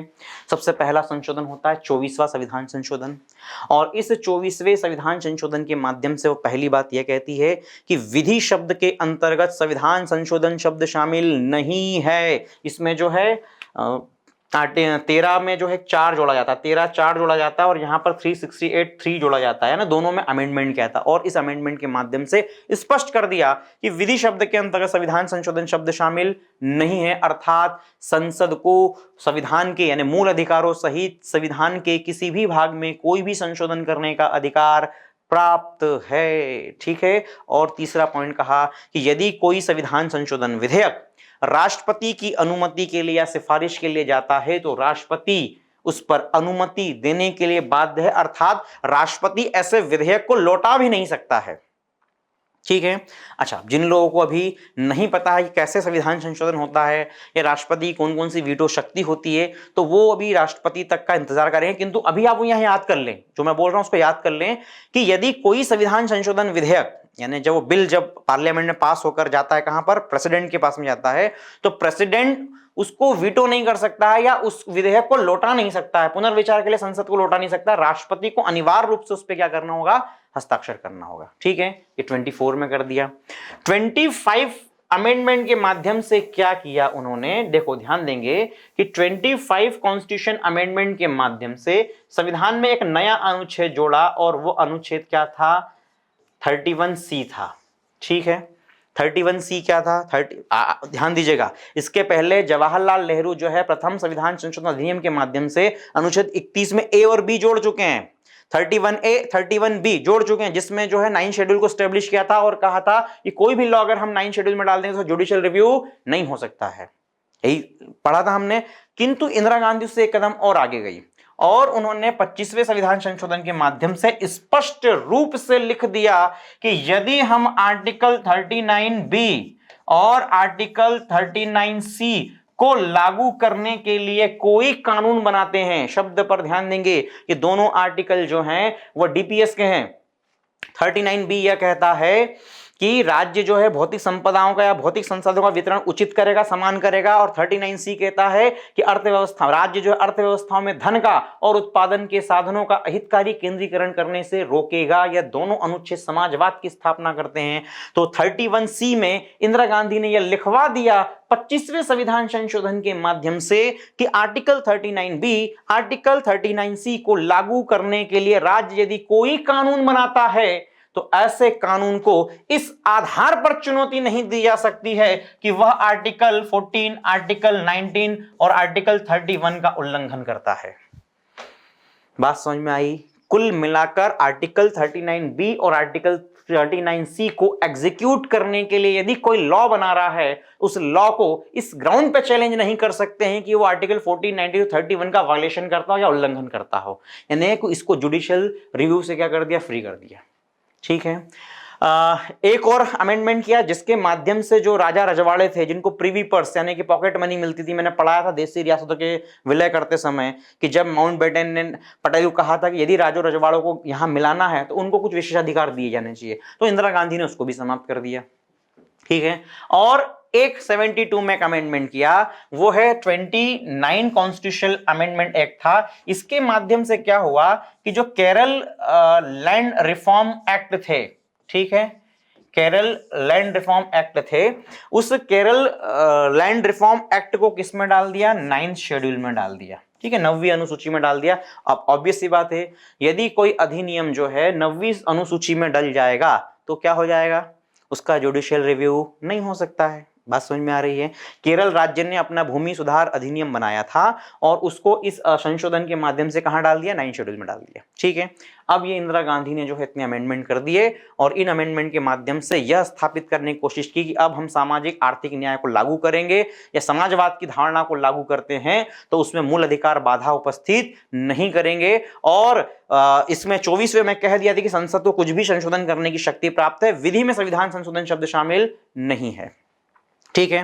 किंतु 29 कॉन्स्टिट्यूशन अमेंडमेंट जो था उसमें जो केरल लैंड रिफॉर्म एक्ट था जिसको 9 शेड्यूल में डाल दिया गया, इससे जो है केरल में रहने वाले जितने भी पूंजीपति भूमिपति जो हैं उनकी जमीन हुआ क्या हुआ? अधिग्रहण हुआ या उन पर प्रशासन ने जो है नियंत्रण स्थापित किया। तो इसी समय केरल में जो थे एक स्वामी केशवानंद भारती थे। ध्यान देंगे, कौन था?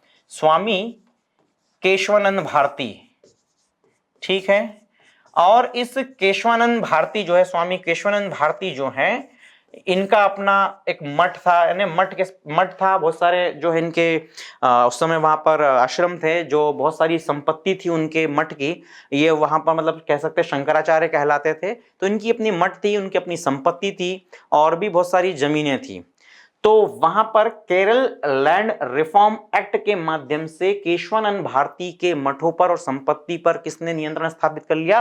राज्य ने नियंत्रण स्थापित कर लिया। चूंकि केशवानंद भारती को या उनके मठ को वहां से क्या इनकम या आय प्राप्त होती थी, किंतु यह जो है केरल राज्य ने उस पर क्या कर लिया? अधिग्रहण कर लिया। अतः केशवानंद भारती ने किसको चुनौती दी? केशवानंद भारती ने जो है 29 कॉन्स्टिट्यूशन अमेंडमेंट एक्ट को चुनौती दी। और जब इसको चुनौती दी तो साथ में उन्होंने 24वें और 25वें संविधान संशोधन को भी क्या दे दी? चुनौती दे दी।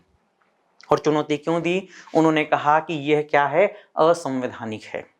ग्राउंड क्या था? पुनः वही ग्राउंड था कि विधि शब्द के अंतर्गत संविधान संशोधन शब्द शामिल है या नहीं है? बताइए, आप लोग पढ़ रहे हो, दिमाग तो नहीं घूम रहा है? तो विधि शब्द के अंतर्गत संविधान संशोधन शब्द शामिल है, अतः संसद जो है मूल अधिकारों का उल्लंघन नहीं कर सकती है।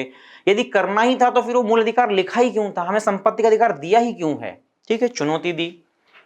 बात समझ में आ रही? अब केशवानंद भारती वाद में जो है सर्वोच्च न्यायालय की जो है बहुत ही जो है सर्वोच्च न्यायालय की आज तक की सबसे बड़ी बेंच बैठी। ठीक है। और कितने न्यायाधीशों की बेंच बैठी? वो 13 न्यायाधीशों की बेंच बैठी। और इस समय सुप्रीम कोर्ट में जो है इस 13 न्यायाधीश ने जो है 7-6 से अपना निर्णय सुनाया। इस समय जस्टिस सिकरी थे। ठीक है। और इन्होंने केशवानंद भारती वाद में ये निर्णय सुनाया। अब इस समय जो है केशवानंद भारती वाद में जो है कहीं ना कहीं बहुत सारे अमेंडमेंट को चुनौती दी गई, किंतु इस समय न्यायालय जो है, सर्वोच्च न्यायालय इस बात को सोचने के लिए अब विवश हो गया था कि इसका कोई स्थायी समाधान होना चाहिए, क्योंकि इस तरह से हम जो है बार बार ये प्रश्न उत्पन्न होता रहेगा, अतः इसका कोई स्थायी समाधान करना चाहिए। इसके लिए जो है हमारे न्यायपालिका में जो उस समय न्यायाधीश थे, उन्होंने अमेरिका के कॉन्स्टिट्यूशन से प्रेरणा ली। ठीक है, एक मेडिसन जो है, मलाबार वर्सेस मेडिसन एक केस है जहां पर जुडिशियल रिव्यू का जो है एक प्रिंसिपल निकला था, और वहीं से जो है कुछ बेसिक स्ट्रक्चर या कॉन्सेप्ट भी निकले थे। तो हमारी न्यायपालिका ने अमेरिकी कॉन्स्टिट्यूशन के जितने भी उद्धरण है और जो न्यायपालिक जजमेंट उनसे प्रेरणा ली, और प्रेरणा लेकर जो है एक बीच का रास्ता निकाला, या हम कह सकते हैं एक बहुत ही बेहद खूबसूरत सा रास्ता निकाला। क्योंकि दो बातें थी, अगर हम संसद को संविधान में संशोधन करने की असीमित शक्ति भी नहीं दे सकते हैं, यद्यपि संशोधन करने की शक्ति उसी के पास में है। बात समझ में आ रही है आपको? कोई डाउट तो नहीं? कहने का मतलब है कि संसद संविधान नहीं बना सकती है, संविधान तो संविधान सभा ने बना दिया, संसद केवल संशोधन कर सकती, किंतु उसकी ऐसी संशोधन की शक्ति जो है उसको भी हम असीमित नहीं कर सकते हैं। दूसरी ओर हम संसद को शक्ति देंगे तभी तो वो सामाजिक आर्थिक न्याय लागू कर पाएगी संशोधन करके। तो दोनों बातें कॉन्ट्रोडिक्ट तो हो ही थी, किंतु हमें इसके लिए कोई बीच का मार्ग निकालना था। तो इसके लिए जो है इस केशवानंद भारती वाद में जो है सर्वोच्च न्यायालय ने एक बहुत ही खूबसूरत रास्ता निकाला, और इसी समय जो है सर्वोच्च न्यायालय ने क्या किया, मूलभूत ढांचे की अवधारणा को जन्म दिया। क्या है इसको ध्यान से देखेंगे। देखिए, इस मतलब वाद में जो है केशवानंद भारती वाद में सिकरी जो उस समय चीफ जस्टिस थे, उसमें 7-6 से निर्णय दिया, और निर्णय क्या दिया? सबसे पहला कहा कि बिल्कुल आपने जो कहा वो सही है कि विधि शब्द में जो है कॉन्स्टिट्यूशन अमेंडमेंट एक्ट शामिल नहीं है, दोनों क्या है, अलग अलग है। ठीक है, खुश? आपने पहले भी यही कहा था, हम भी यही कह रहे हैं कि विधि शब्द के अंतर्गत संविधान संशोधन शब्द शामिल नहीं है। नंबर 2, संसद को जो है संविधान में संशोधन करने की क्या है, शक्ति प्राप्त है। ध्यान देंगे यहां पर। ठीक है, संसद को संविधान में संशोधन करने की शक्ति प्राप्त है, संसद के पास में पावर है, ये वो संविधान के किसी भाग में कोई संशोधन कर सकती है, किंतु यह शक्ति जो है वह असीमित नहीं है। शब्द पर ध्यान देंगे, यह शक्ति कैसी नहीं है, अनलिमिटेड नहीं है, असीमित नहीं है, सीमित मात्रा में है। असीमित क्यों नहीं है?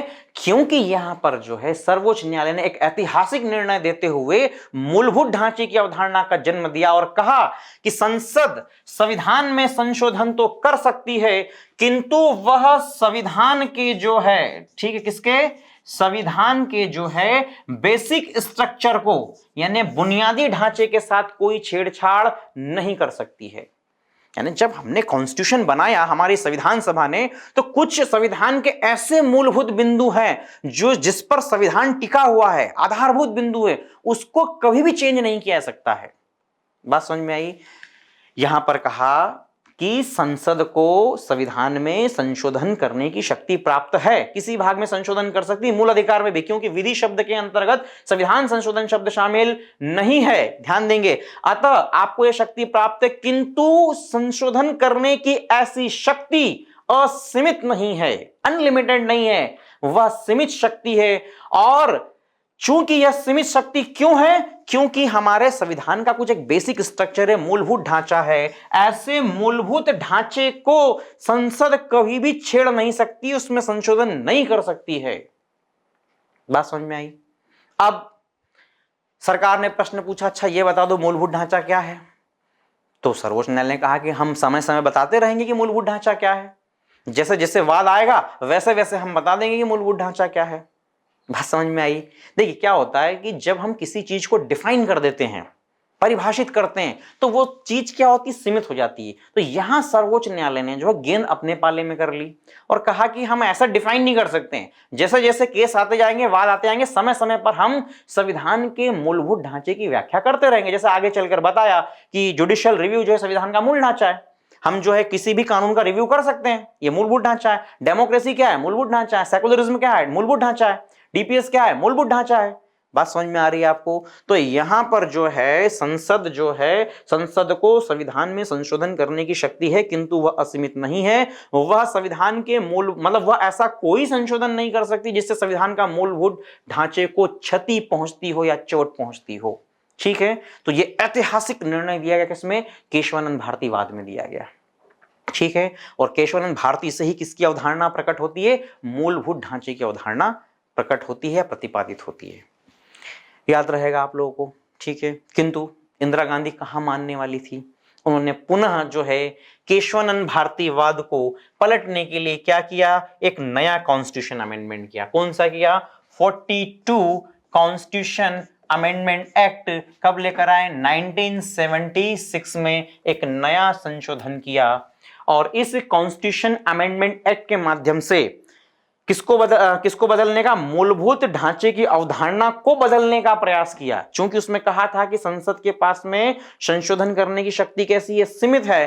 तो यहां पे जो है इंदिरा गांधी ने अमेंडमेंट करके यह कह दिया। वैसे देखो 42 कॉन्स्टिट्यूशन अमेंडमेंट एक्ट के माध्यम से बहुत सारे संविधान में संशोधन हुए। जैसे 42वें संविधान संशोधन के माध्यम से ही हमारी प्रस्तावना में क्या शब्द जुड़ा? समाजवाद, धर्मनिरपेक्षता और अखंडता शब्द जुड़ा। 42वें संविधान संशोधन के माध्यम से ही हमने भाग 4A में आर्टिकल 51A में हमने क्या जोड़ दिया? हमने मूल कर्तव्यों को जोड़ दिया। और भी इसके अलावा 42 कॉन्स्टिट्यूशन अमेंडमेंट के द्वारा बहुत सारे अमेंडमेंट हुए, इसलिए उसको मिनी कॉन्स्टिट्यूशन भी कहा जाता है।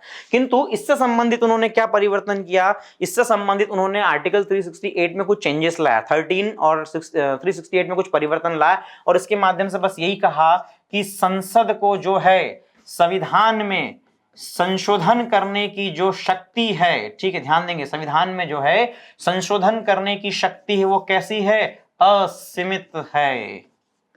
किसको चेंज करने का, किसके प्रभाव को कम करने की कोशिश की? केशवानंद भारतीवाद से उत्पन्न मूल ढांचे की अवधारणा को समाप्त करने के लिए इंदिरा गांधी ने 42वां संविधान संशोधन अधिनियम 1976 में पारित किया, और इसके माध्यम से यह कहने की कोशिश की कि संसद को संविधान के किसी भी भाग में कोई भी संशोधन करने की असीमित शक्ति प्राप्त है, और ऐसे संशोधन का जुडिशियल रिव्यू नहीं हो सकता है। अर्थात संसद ने संविधान में यदि कोई संविधान संशोधन किया है तो उसे किसी भी न्यायालय में किसी भी आधार पर कोई चुनौती नहीं दी जा सकती है। बात समझ में आई आपको? किसका प्रभाव समाप्त कर दिया? मूलभूत ढांचे की अवधारणा का प्रभाव भी समाप्त कर दिया। कहा कोई मूलभूत ढांचा नहीं होता है, संसद के पास में असीमित शक्ति है, और ऐसी शक्ति का जब वह प्रयोग करेगा तो उसका जुडिशियल रिव्यू नहीं हो सकता, चाहे वो फंडामेंटल राइट हो चाहे कोई भाग हो। हम संसद ने अमेंडमेंट कर दिया, न्यायपालिका को अधिकार नहीं है कि वह उसकी संवैधानिकता की जांच करे। एक प्रकार से यह न्यायपालिका से अधिकार छीनने वाली बात थी। ठीक है, किंतु पुनः इस संविधान संशोधन को यानी 42 कॉन्स्टिट्यूशन अमेंडमेंट के इस भाग को पुनः चुनौती मिलती है। किसमें? मिनर्वा मिल्स में चुनौती मिलती। ध्यान देंगे, किसमें चुनौती मिलती है? मिनर्वा मिल्स में चुनौती मिलती है। और मिनर्वा मिल्स में जो है 1980 में जो है फिर से जो है 11 न्यायाधीशों की बेंच बैठती है, और मिनर्वा मिल्स में फाइनली यह कहा जाता है कि जो 42वें संविधान संशोधन अधिनियम के माध्यम से जो बात कही गई है कि संसद द्वारा किए गए किसी भी संविधान संशोधन को न्यायालय में चुनौती नहीं दी जा सकती है, यह प्रावधान अपने आप में असंवैधानिक है। क्यों असंवैधानिक है? क्योंकि यह न्यायालय से किसकी शक्ति छीन रहे हैं? जुडिशियल रिव्यू यानी न्यायिक पुनर्वलोकन की शक्ति छीन रहे हैं, और न्यायिक पुनर्वलोकन जो है अपने आप में संविधान का मूल ढांचा है। और हमने पहले ही कह दिया है कि आप मूल ढांचे में छेड़छाड़ नहीं कर सकते हैं। बात समझ में आई आपको अच्छे से? कोई डाउट तो नहीं है? मिनर्वा मिल्स में जो है, मिनर्वा मिल्स वाद में जो है सर्वोच्च न्यायालय के 11 न्यायाधीशों की बेंच बैठती है, और उसमें 42वें संविधान संशोधन अधिनियम के उन प्रावधानों को चुनौती दी जाती है जिसमें जुडिशियल रिव्यू को खारिज किया गया था या समाप्त करने की बात की या असंवैधानिक की बात की गई थी। बस समझ में आई? तो उसी को मिनर्वा मिल्स वाद में न्यायपालिका ने कहा कि वह प्रावधान असंवैधानिक है 42 कॉन्स्टिट्यूशन अमेंडमेंट, क्योंकि वह न्यायपालिका से जुडिशियल रिव्यू का पावर छीनता है, और जुडिशियल रिव्यू का पावर तो अपने आप में सर्वोच्च अपने आप में संविधान का क्या है? मूलभूत ढांचा है, और आप किसी भी स्थिति में संविधान के मूलभूत ढांचे को परिवर्तित नहीं कर सकते हैं। ठीक है, और इस तरह से जो है ये जो जुडिशियल रिव्यू के साथ में संविधान के मूल ढांचे की अवधारणा क्या हो गई? स्थापित हो गई। और आगे चल के भी कि बहुत सारे वादों में इसी बात को क्या किया गया, दोहराया गया और समय समय पर विभिन्न वादों में जो है इस मूलभूत ढांचे की अवधारणा की व्याख्या की गई। ठीक है, कोई डाउट तो नहीं है इसमें, बात समझ में आई आपको अच्छे से? तो यहां से प्रश्न पूछा जा सकता है। मैं फिर एक बार दोहरा देता हूं, आपके रिवीजन करवा देता हूं, थोड़ा सा टाइम और लगेगा पर हम कर लेते हैं एक बार रिवीजन। ठीक है, देखिए ध्यान दीजिए, मैं फिर से एक बार रिवीजन करते हैं हम लोग। मैंने आपसे कहा था कि हमारे संविधान में न्याय को स्थापित करने के लिए राजनीतिक न्याय और सामाजिक आर्थिक न्याय की स्थापना की गई।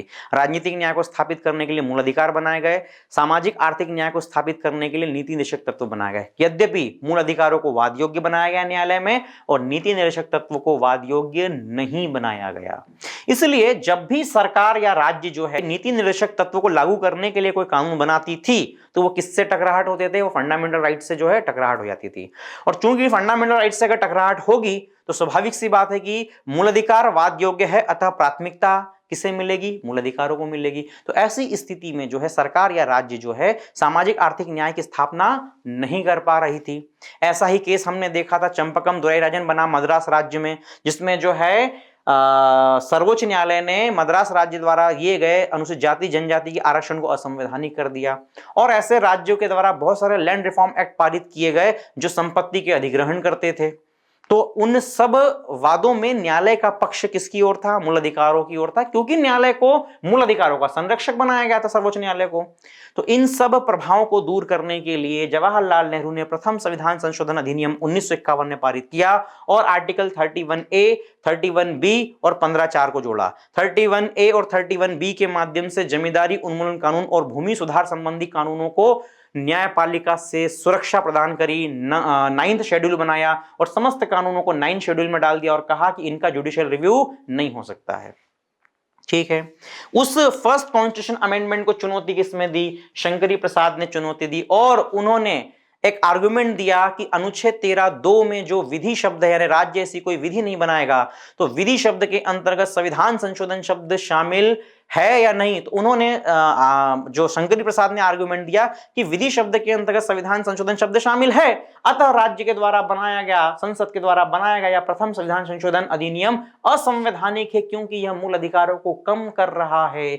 न्यायपालिका ने निर्णय दिया कि विधि शब्द के अंतर्गत संविधान संशोधन शब्द शामिल नहीं है, अतः प्रथम संविधान संशोधन अधिनियम क्या है, संवैधानिक है। यह जो मामला जो है चलता रहा 1967 तक। ठीक है, 1967 में, यद्यपि उसके पहले 1964 में 17वां संविधान संशोधन अधिनियम पारित हुआ और इस अधिनियम के माध्यम से पंजाब और राजस्थान के बहुत सारे लैंड रिफॉर्म एक्ट को जो है 9th शेड्यूल में डाला गया और उनके जो लैंड रिफॉर्म में उनको जो प्रॉब्लम आ रही थी उन कमियों को दूर करके उस एक्ट को स्ट्रांग बनाया गया ताकि वहां पर जो अधिग्रहण हो। ऐसी स्थिति में 65 में सज्जन कुमार वाद भी आता है जिसमें न्यायपालिका जो है शंकरी प्रसाद वाद के ही निर्णय को दोहराती है। किंतु 1967 में गोलकनाथ बंधु जो है पंजाब में जब उनकी जमीन पर सरकार का नियंत्रण होता है तो वह इस संशोधन को पुनः चुनौती देते न्यायालय में इसी आधार पर कि विधि शब्द के अंतर्गत जो है संविधान संशोधन शब्द शामिल है, अतः ऐसे संविधान संशोधन असंवैधानिक है। गोलकनाथ मामले में सर्वोच्च न्यायालय अपना निर्णय बदल देती है और यहां पर कहती है कि विधि शब्द के अंतर्गत संविधान संशोधन शब्द शामिल है, अतः संसद मूल अधिकारों में कोई भी कमी नहीं कर सकती है। ठीक है, गोलकनाथ वाद के निर्णय को बदलने के लिए, उससे उत्पन्न समस्याओं के समाधान के लिए इंदिरा गांधी ने 24वां संविधान संशोधन अधिनियम पारित किया 1971 में और इस अधिनियम के माध्यम से उन्होंने कहा कि विधि शब्द के अंतर्गत संविधान संशोधन शब्द शामिल नहीं है। आर्टिकल 13 में और आर्टिकल 368 में दोनों में संशोधन किया, दोनों में एक नए क्लॉज जोड़े गए और दोनों में लिखा कि दोनों का प्रभाव एक दूसरे पर नहीं पड़ेगा। दूसरा, संसद जो है संविधान के किसी भी भाग में कोई संशोधन कर सकती है और तीसरा, ऐसे संविधान संशोधन विधेयक को राष्ट्रपति अपनी अनुमति देने के लिए क्या है, बाध्य है। यानी कुल मिलाकर यहां पर संसद ने अपनी शक्ति को बढ़ा लिया कि हम अमेंडमेंट कर सकते हैं और उस अमेंडमेंट को आप रिव्यू नहीं कर सकते हो। ठीक है, पुनः इसको चुनौती किससे मिलती है, केशवानंद भारती बनाम केरल राज्य में इस जो 24वें संविधान संशोधन को चुनौती दी जाती है और इस वाद में जो है ऐतिहासिक मूलभूत ढांचे की अवधारणा का प्रतिपादन होता है और केशवानंद भारती वाद में जो है सर्वोच्च न्यायालय कहता है कि विधि शब्द के अंतर्गत संविधान संशोधन शब्द शामिल नहीं है। ठीक है, दोनों अलग अलग है। दूसरा, संसद को जो है संविधान के किसी भी भाग में संशोधन करने की शक्ति प्राप्त है, किंतु ऐसी शक्ति असीमित नहीं है। ऐसी शक्ति पर कुछ प्रतिबंध होंगे, और वो प्रतिबंध क्या है? मूलभूत ढांचा। अर्थात संसद संशोधन तो कर सकती है, किंतु वह मूलभूत ढांचे में कोई भी परिवर्तन नहीं कर सकती है। ठीक है, कोई डाउट तो नहीं है। फिर आगे चलकर केशवानंद भारती द्वारा प्रतिपादित मूल ढांचे की अवधारणा को कम करने के लिए या समाप्त करने के लिए पुनः इंदिरा गांधी 42वां संविधान संशोधन अधिनियम 1976 में लाती है, और इसके माध्यम से कहती है कि विधि शब्द के अंतर्गत संविधान संशोधन शब्द शामिल नहीं है। नंबर 2, संसद को जो है संविधान में संशोधन करने की असीमित शक्ति प्राप्त है, और ऐसी शक्ति पर कोई प्रतिबंध नहीं लगा सकता है। अर्थात संसद द्वारा किए गए संविधान संशोधन को न्यायपालिका में चुनौती नहीं दी जा सकती, किसी भी आधार पर चुनौती नहीं दी जा सकती, न ही उसका जुडिशियल रिव्यू अर्थात न्यायिक पुनर्वलोकन हो सकता है। 42वें संविधान संशोधन की वैधता या संवैधानिकता को चुनौती देने के लिए पुनः मिनर्वा मिल्स बनाम भारत संघ वाद आता है, और इस वाद में न्यायपालिका पुनः स्पष्ट करती है कि हम पहले ही कह चुके हैं कि विधि शब्द और संविधान संशोधन अधिनियम दोनों शब्द अलग अलग होंगे, दोनों का सम्मिलन नहीं हो सकता है। नंबर 2, संसद जो है संविधान में संशोधन कर सकती है, उसको शक्ति है, किंतु यह शक्ति असीमित नहीं है। और आपने 42 कॉन्स्टिट्यूशन अमेंडमेंट के द्वारा न्यायपालिका से जो न्यायिक पुनर्वलोकन की शक्ति को छीन लिया है, बेसिकली वह संविधान का मूलभूत ढांचा है। संसद द्वारा बनाए गए किसी भी कानून की संवैधानिकता की जांच न्यायपालिका कर सकती है, क्योंकि जुडिशियल रिव्यू मूलभूत ढांचा है, और हम पहले ही कह चुके हैं केशवानंद भारतीवाद में कि मूलभूत ढांचे से कोई छेड़छाड़ नहीं की जा सकती है। बात समझ में आई आपको? मुझे ऐसा लग रहा है कि बहुत कॉम्प्लिकेटेड हो गया है, आप उसको स्टेप बाय स्टेप थोड़ा सा समझिएगा, देखिएगा, है ना। तो ये इस तरह मूलभूत ढांचे का प्रतिपादन होता है। इससे बहुत सारे प्रश्न आए, उसकी भी हम आगे चर्चा करेंगे। इसका हमने क्विक रिवीजन कर लिया है। तो आप इसको क्या कीजिए, एक बार बुक से पढ़िए, किताब से पढ़िए, और नोट डाउन कीजिए। स्टेप बाय स्टेप एक डायग्राम बनाइए, कैसे कैसे कैसे घटनाक्रम होते हैं, और फिर उन घटनाक्रम को संयुक्त रूप मिलाकर जो है उसकी एक लैंग्वेज में उसको कन्वर्ट कीजिए, क्योंकि जब एग्जाम में आएगा तो हम इतना लंबा नहीं लिख सकते। हमें केवल जो है पॉइंट पॉइंट में इसको इंडिकेट करना होगा, और मूलभूत ढांचे की अवधारणा क्या, कैसे प्रतिपादित, उसको बताना होगा।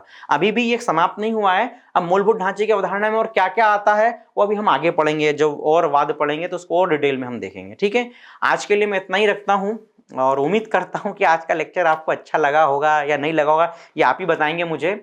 तो इसको फिर से अगर नहीं समझ में आया तो इसको फिर से रिवाइंड करके देख लीजिएगा, ठीक है, और इसके नोट्स और बुक का सहायता लीजिएगा आप लोग। ठीक है, चलिए, तो अपना ध्यान रखिए, खुश रहिए, मस्त रहिए, व्यस्त रहिए, चिंता मुक्त, तनाव मुक्त रहिए, और खूब सारा अपने परिवार, अपने दोस्तों को प्यार दीजिए। ठीक है, अपना ख्याल रखिए। Thank you so much.